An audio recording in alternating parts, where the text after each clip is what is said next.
వారి పుట్టిల్లు ఎప్పుడూ కూడా సుభిక్షంగానే ఉంటుంది. ధన ధాన్యాలు, వస్తు వాహనాలు, ధన యోగాలు వీరు ఖచ్చితంగా పొందుతారు. సింహం ఎలాగైతే తన వాళ్ళను ఎవరైనా ఏదైనా చేస్తే గనక తన పంజా విసిరి దాడి చేస్తూ ఉంటుందో, అలాగే తన వాళ్ళ మీద ఎవరి నీడ పడినా సరే ఈ సింహరాశి జాతకులు అస్సలు సహించలేరు. ఎప్పుడూ కూడా సింహరాశి వారు బంధాలు గొప్పది అనే ఆలోచనలో ఉంటారు. కానీ వీరిని అందరూ కూడా దూరం చేసుకుంటూ ఉంటారు. నిజంగా చెప్పాలంటే గనక అందరికన్నా ఎంతో మంచివాళ్ళు. ఇక ఈ రాశిలో పుట్టిన వారు చాలా మంచి మనసు కలిగి ఉంటారు.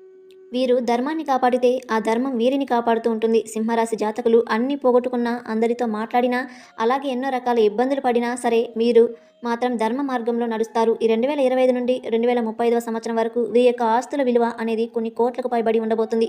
ఇంకా మీరు సంపాదించిన ధనంలో కొంత ధనాన్ని మంచి కార్యక్రమాలకు వినియోగించి చూడండి. ఖచ్చితంగా ఇంకా మీరు రెట్టింపు ధనాన్ని సంపాదిస్తారు. రాబోయే రోజులన్నీ కూడా మీదే అని చెప్పవచ్చు. ముఖ్యంగా సింహరాశి జాతకులు ఎక్కువగా సూర్యాష్టకాన్ని, ఆదిత్య హృదయాన్ని చదువుతూ ఉంటే సర్వకాలం